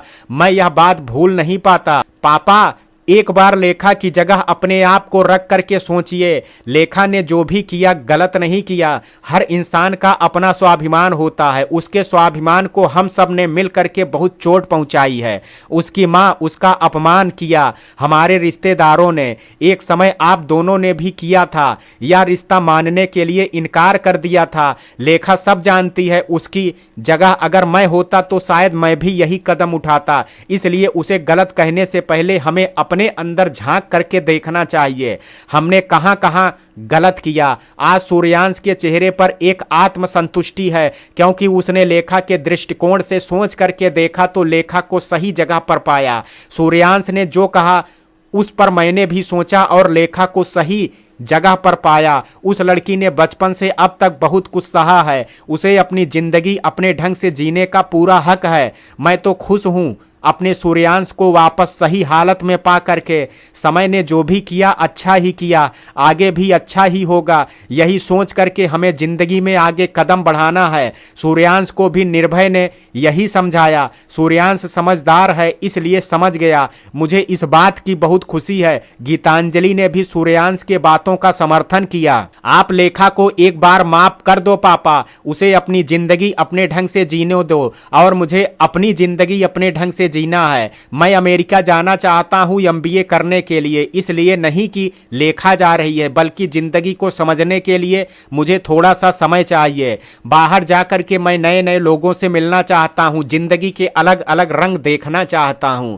ठीक है बेटा, तुम जाने की तैयारी करो, मगर तुम लौट करके आ जाना, हमारा बिजनेस तुम्हें ही संभालना है। हाँ पापा, आप मुझ पर विश्वास रखो। एमबीए करने के बाद 1-2 साल में जॉब करना चाहता हूं, वहां रह करके एक्सपीरियंस गेन करने के लिए, उसके बाद मैं लौट करके आ जाऊंगा। अभिनव अरोड़ा ने मुस्कुरा करके बेटे के कंधे पर हाथ रख करके उसे हिम्मत दी और कहा, ठीक है बेटा, तुम्हें जैसा ठीक लगता है वही करो, तुम्हारे पापा हमेशा तुम्हारे साथ खड़े हैं। सूर्यांश ने मुस्कुरा करके पापा की ओर देखा और कहा, थैंक यू पापा मुझे हिम्मत देने के लिए। सूर्यांश, तुम भी चलो, पापा के साथ बैठ करके थोड़ी सी चाय पी लेना, बहुत देर से पढ़ाई कर रहे हो, माइंड फ्रेश हो जाएगा। ओके मम्मा, आप लोग चलो, मैं आता हूँ। चाय पीते पीते अभिनव अरोड़ा ने अपने बेटे सूर्यांश से कुछ बातें करने की सोची। अमेरिका जाने से पहले सूर्यांश के मन में क्या चल रहा है यह जानना उसके लिए बहुत आवश्यक है। सूर्यांश काफी हद तक डिप्रेशन से बाहर आ चुका है, मगर जरूरी नहीं है कि वह लेखा को भूल चुका है। भूलना इतना आसान भी नहीं है, कोई जादू की छड़ी नहीं है कि घुमा दी और सब यादें गायब हो गई। आखिर सूर्यांश एक जीता जागता इंसान है, शरीर की रंगों में खून बहता है तो भावनाएं तो होंगी ही। यह क्या कम बड़ी बात है कि उसने भावनाओं पर काबू कर लिया और मन पढ़ने में लगा रहा है। सूर्यांश, तुमने क्या सोचा है? अमेरिका जा करके तुम लेखा से मिलना चाहोगे या दूरी बना करके रखना चाहोगे? अभिनव अरोड़ा ने धीरे से पूछा। अचानक पापा से यह बात सुन करके सूर्यांश थोड़ी देर के लिए चुप हो गया। उसने सोचा ही नहीं था कि पापा इस तरह का प्रश्न करेंगे। थोड़ी देर सोचने के बाद उसने भी धीरे से जवाब दिया, अब उससे मिलने का तो सवाल ही नहीं उठता पापा, वह खुद ही नहीं मिलना चाहती मुझसे। अगर उसमें स्वाभिमान है तो मुझमें भी स्वाभिमान है। हम सब ने मिल करके उसे बहुत मनाया, मगर वह हमारे मुंह पर तमाचा मार करके चली गई। ठीक है, अगर वह शादी नहीं करना चाहती है या रिश्ता नहीं रखना चाहती है तो जबरदस्ती हम यह रिश्ता बनाए रखने के लिए उसे क्यों प्रेशराइज करें?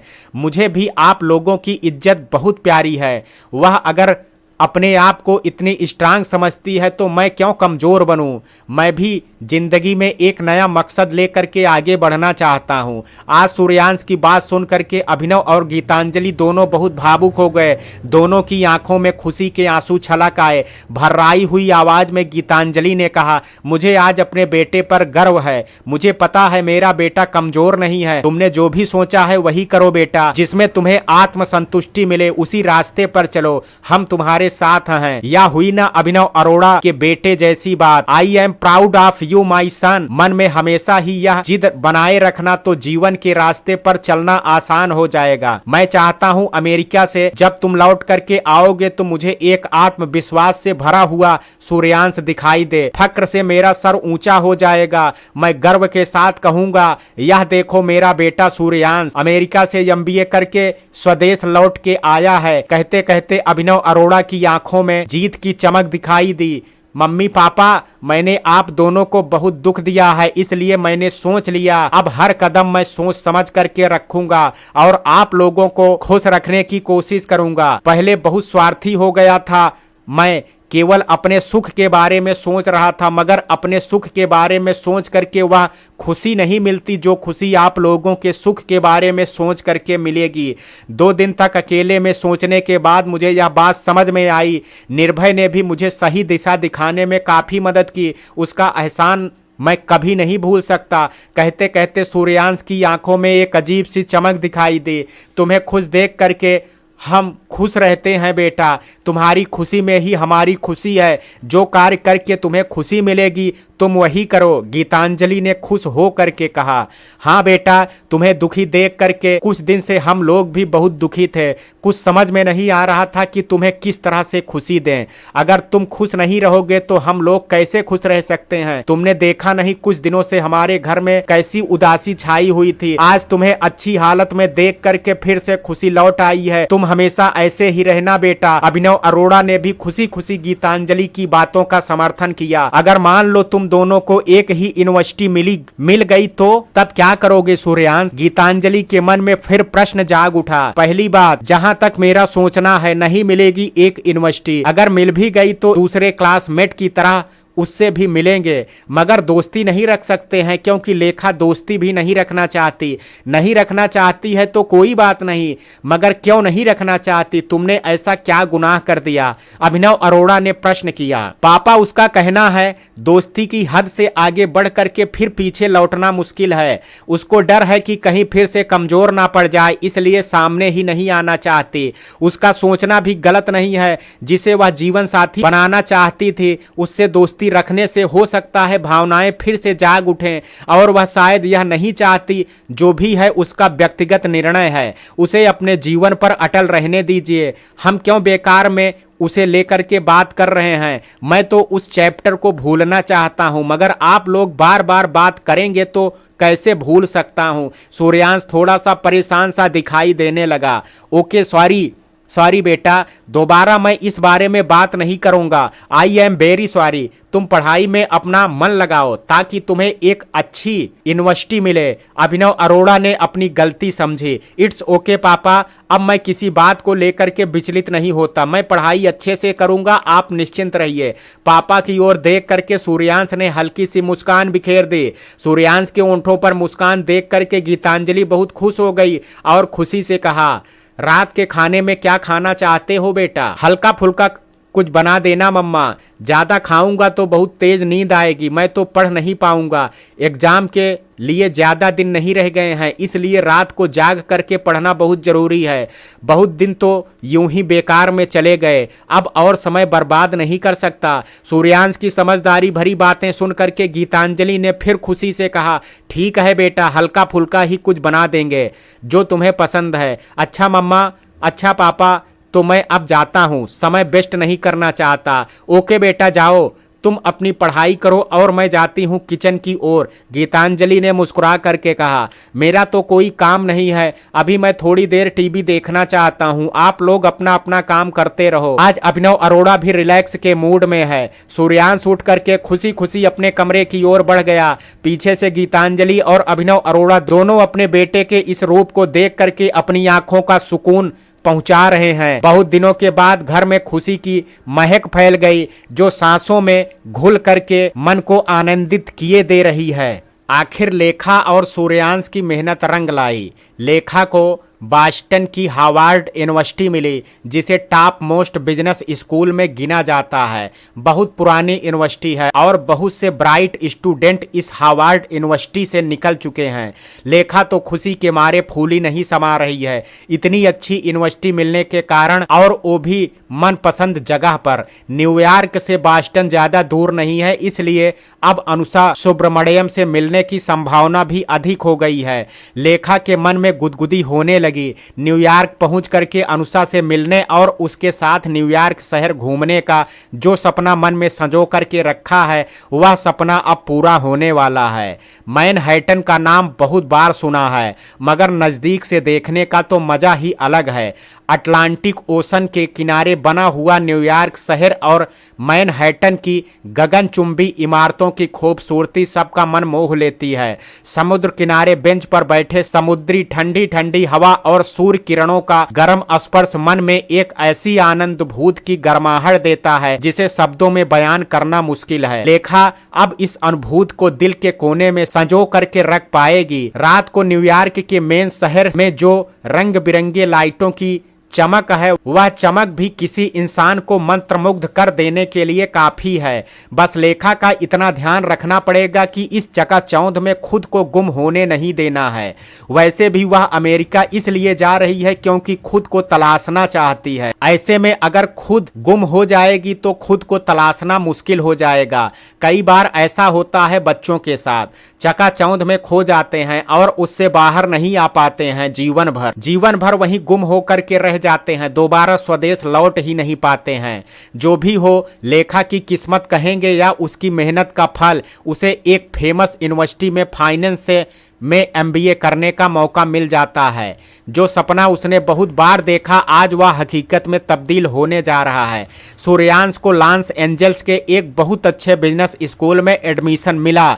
जैसा दोनों ने चाहा था वैसा ही हुआ, एक नॉर्थ में तो एक साउथ में। अब तो शायद ही दोनों का मिलना संभव हो। वैसे भी दोनों ने मन बना लिया है एक दूसरे से ना मिलने का। 1 साल का कोर्स है तो देखते ही देखते निकल जाएगा। MBA करके निकलने के बाद दोनों की जॉब तो पक्की है, मगर किसको कहां जॉब मिलती है यह बात किसी को नहीं मालूम है। वैसे भी क्या फर्क पड़ता है किसको कहां पर जॉब मिल रही है, क्योंकि अब तो दोनों में दोस्ती का रिश्ता भी नहीं रहा। ऊपर से देख करके तो यही लगता है, मगर मन में क्या चल रहा है यह तो वही दोनों बता सकते हैं। भौतिक जगत में भले ही एक रिश्ते को सबकी नजर में खत्म करके इंसान आगे निकल जाता है, मगर भौतिक जगत के अलावा भी मन का एक जगत है। क्या यह कभी संभव है किसी रिश्ते को मन से बिल्कुल मिटा देना? सूर्यांश और लेखा दोनों अपने रिश्ते को मन से मिटा देने की कोशिश में लगे हुए हैं। देखते हैं समय उन्हें कितनी सफलता देता है। जो भी हो, दोनों के मन में उत्साह है। अमेरिका जा करके अच्छी यूनिवर्सिटी से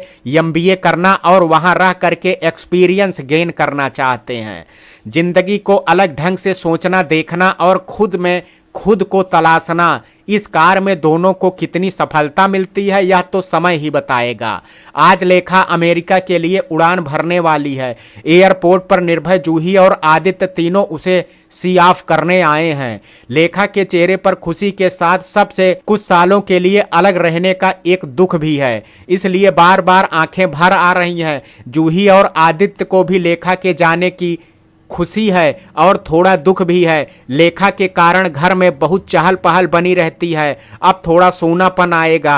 निर्भय से उसकी हंसी मजाक, लड़ाई झगड़ा सब कुछ घर में एक खुशनुमा माहौल बना करके रखता था, मगर अब निर्भय भी खुद को अपने कामों में इतना व्यस्त कर लेगा कि उसे फुर्सत ही नहीं मिलेगी, क्योंकि लेखा से बिछड़ करके उसे भी तो अच्छा नहीं लगेगा। लेखा की आंखों में आंसू देख करके निर्भय ने उसे टोका, क्यों लेखा, आंखें क्यों गीली हैं? एक अलग दुनिया में, अलग देश में और अलग जिंदगी जीने जा रही हो। तुम्हें तो बहुत खुश होना चाहिए, तुम्हें इतनी सफलता मिली है। मैं बहुत खुश हूं निर्भय, मगर सबसे बिछड़ने का थोड़ा सा दुख तो है। खासकर तुमसे बिछड़ने का, तुम्हारे साथ हंसी मजाक करना, लड़ाई झगड़ा करना, सब कुछ बहुत मिस करूंगी। अरे पागल, आजकल दुनिया बहुत छोटी हो गई है, वीडियो कॉल करके तब हंसी मजाक, लड़ाई झगड़ा सब कुछ कर लेना, देखना कभी भी किसी की कमी महसूस नहीं होगी। और फिर वहां तुम्हें इतने दोस्त मिल जाएंगे, तरह तरह के देश से, अलग अलग संस्कार रखने वाले लोग, एक कल्चरल हेस्टिरेट देखने को मिलेगा। तुम्हें वहां पर बहुत आनंद आएगा, एक साल देखते ही देखते निकल जाएगा, पता ही नहीं चलेगा। फिर जॉब में जाकर के नए नए लोगों से मिलोगी, नए नए एक्सपीरियंस गेन करोगी। ऐसा मौका सबको थोड़े ही मिलता है, जिसे मिलता है वह खुशनसीब है। खुश होकर के जाओ ताकि हम लोग भी खुशी खुशी घर लौट जाएं। अनुषा तुम्हें एयरपोर्ट पर लेने आएगी, फिर तुम्हें उसके घर जा करके सबसे मिलने का एक नया एक्सपीरियंस होगा। देखना उसके मॉम डैड कितने अच्छे हैं, उसका छोटा भाई भी बहुत अच्छा है, तुम्हारा दोस्त बन जाएगा। आज आदित्य भी खुशी के साथ थोड़ा सा दुखी है, या सोच करके कि अब लेखा की प्यारी प्यारी बातें, उसकी शिकायतें, कभी कभी उसका लड़ना, सब कुछ बहुत मिस करेगा। लेखा आदित्य के पास आकर के उसके सीने से लग गई और सिसक पड़ी, पापा आप मुझे रोज वीडियो कॉल करोगे ना? आदित्य ने भी गीली आंखें लेकर के लेखा के माथे पर एक स्नेह चिन्ह अंकित करते हुए कहा, हाँ बेटा, रोज आपसे वीडियो टॉक करेंगे, मन में जो भी बातें हो मुझसे शेयर कर लेना, कभी कोई भी चीज की जरूरत पड़े तो बताना मत भूलना। पापा आपको बहुत याद करेंगे। पापा आप अपना ध्यान रखना, कभी कभी आपकी तबीयत खराब रहने लगती है, आप टेंशन नहीं करेंगे, वादा करो मुझसे। हाँ मैं अपना ध्यान रखूंगा बेटा, और फिर निर्भय है ना मेरे पास ध्यान रखने के लिए। तुमने तो सारी जिम्मेदारी उसे दे दी, अपनी जिम्मेदारी के साथ तुम्हारी जिम्मेदारी भी पूरी करेगा। आदित्य जोर जोर से हंसने लगा तो लेखा भी हंस पड़ी। लेखा बेटा अपना ध्यान रखना और मन लगा करके पढ़ाई करना। जूही लेखा के पास आई और उसके सिर पर हाथ रखते हुए कहा, लेखा अब छोटी बच्ची नहीं है, जूही अपना ध्यान खुद रख सकती है और पढ़ाई भी कर सकती है। आदित्य फिर हंसने लगा ताकि माहौल हल्का फुल्का रहे। आपकी बेटी के बारे में तो कुछ कह नहीं सकती, इसलिए मेरा चुप रहना ही अच्छा है। कुछ कहती हूँ तो बस यही सुनने को मिलता है कि लेखा बहुत समझदार है, फिर मैं उससे क्या कहूँ? जूही ने थोड़ा सा नाराजगी दिखाते हुए कहा, मेरी लेखा है ही समझदार तो मैं क्या कहूँ, तुम तो खामखा नाराज हो रही हो। आदित्य तिरछी नजर से जूही की ओर देख करके मुस्कुराने लगा।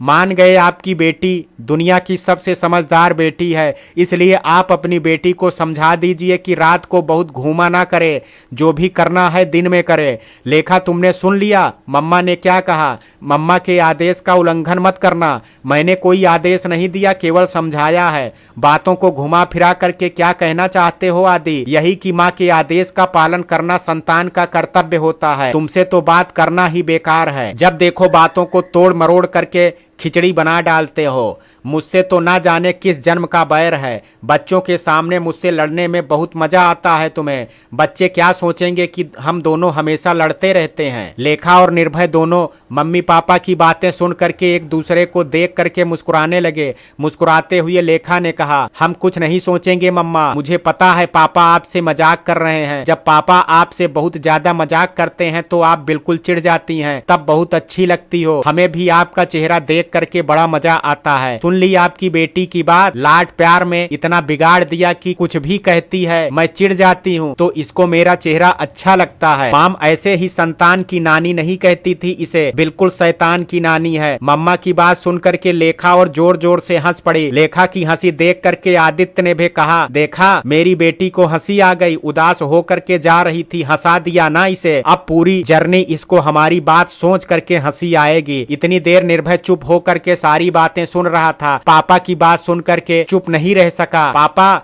लेखा को हंसाने के लिए मम्मा को छेड़ना जरूरी था क्या? कोई और बात कह करके भी तो हंसा सकते थे, जैसे कोई चुटकुल्ला सुना करके।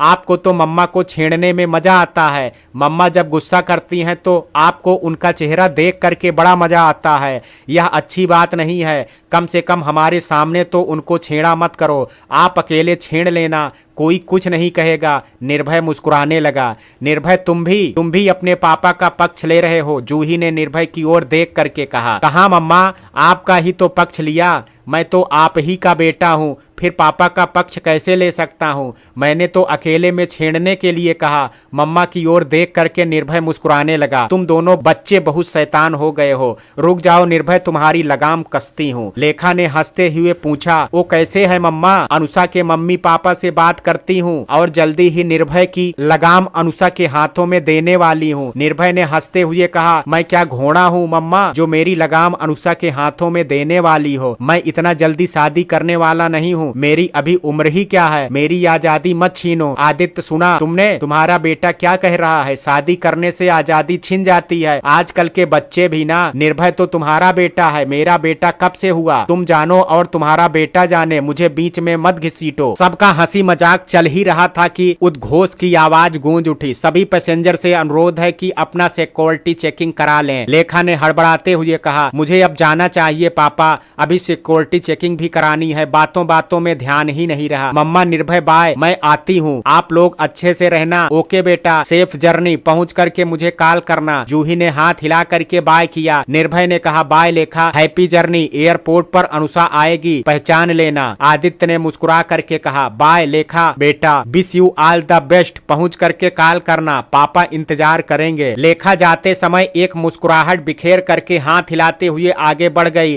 तीनों पीछे से जाते हुए उसे देख रहे थे। जूही मन ही मन सोचने लगी, जब तक तुम लौट करके आओगी बेटा तो एक अलग पर्सनालिटी में तुम्हें पाऊंगी। या सोच करके मुझे बहुत खुशी होती है। तुम खुद को ढूंढना चाहती थी, अपना निसे मंजिल खुद पाना चाहती थी। इसके लिए तुमने समय मांगा था, तुम्हें समय दे दिया। ईश्वर करे तुम्हारी इच्छा पूरी हो, तुम्हें कदम कदम पर सफलता मिले। जितने अपमान और तिरस्कार तुमने सहे हैं उसका सही जवाब दे सको। ऐसी एक सशक्त पर्सनालिटी लेकर के लौटना। अनमैरिड माँ की बेटी भी औरों के जैसे इंसान है, उसमें भी भावनाएं हैं, उसे भी दुख होता है, दर्द होता है, उसे भी खुश होने का हक है। एक दिन सफल हो करके तुम यह बात साबित कर देना कि तुम औरों से अलग हो करके भी खास हो। मैं फक्र के साथ कह सकूं कि मेरी बेटी किसी की मोहताज नहीं है, अपनी जिंदगी अपने ढंग से जीने के लिए बिल्कुल सक्षम है। तुम इतना सशक्त बनना कि समाज के किसी तरह की अपमान भरी बातें तुम्हें चोट नहीं पहुंचा सके। तुम खुद पर विजय पा करके लौटना और एक दिन आदित्य चोपड़ा के बिजनेस का उत्तराधिकारी बन करके बिजनेस को ऊंचाइयों तक ले जाना। जिस समाज ने तुम्हें आदित्य चोपड़ा की बेटी होने पर भी अपमान किया था, वह समाज एक दिन आदित्य चोपड़ा की बेटी को एक सक्षम सफल बिजनेस वूमन के सम्मान से नवाजे। उस दिन मेरे रिश्ते घाव को शांति का लेप लगेगा। मम्मा चलो घर। चुपचाप क्या सोच रही हो? निर्भय ने जूही का हाथ पकड़ करके कहा। यही सोच रही थी बेटा, लेखा अमेरिका से लौट करके तुम्हारे साथ कंधे से कंधा मिला करके पापा का बिजनेस संभाले और उसे ऊंचाई तक ले जाए। जिस समाज ने उसका अपमान किया है वह समाज उसे एक सफल बिजनेस वूमन के रूप में सम्मान देने पर मजबूर हो जाए। एक दीर्घ श्वास छोड़ करके जूही ने निर्भय का हाथ मजबूती से पकड़ लिया। आज इसी हाथ में जूही ने अपने पूरे जीवन को सौंप करके स्वर्ग की अनुभूति महसूस कर रही है। आपने जो भी सोचा वही होगा, देखना मम्मा, मुझे लेखा पर पूरा विश्वास है। एक अलग व्यक्तित्व लेकर के स्वदेश लौटेगी वह। जिन लोगों ने उसको अपमान का विष पिलाया है उन लोगों को वह एक दिन सफलता का अमृत पिला करके तृप्त करेगी। निर्भय अपनी मम्मा का हाथ पकड़ करके अपने पापा के पीछे पीछे चल पड़ा। आज उसके मन में आनंद भूत के साथ एक ऐसी शांति है जिसकी तलाश उसे वर्षों से थी, मगर अब जाकर के मिली है। मित्रों, कहानी के इस भाग में आज इतना ही। शेष कहानी कल सुनेंगे भाग 17 में। कहानी का ये भाग आपको कैसा लगा, आप अपनी राय मुझे कमेंट बॉक्स में जरूर दीजिएगा। वीडियो पसंद आया हो तो वीडियो को लाइक शेयर, अगर चैनल पर पहली बार विजिट कर रहे हैं तो कृपया चैनल को सब्सक्राइब करना ना भूलें। कल मिलते हैं कहानी के शेष भाग के साथ। तब तक के लिए जय हिंद, जय भारत।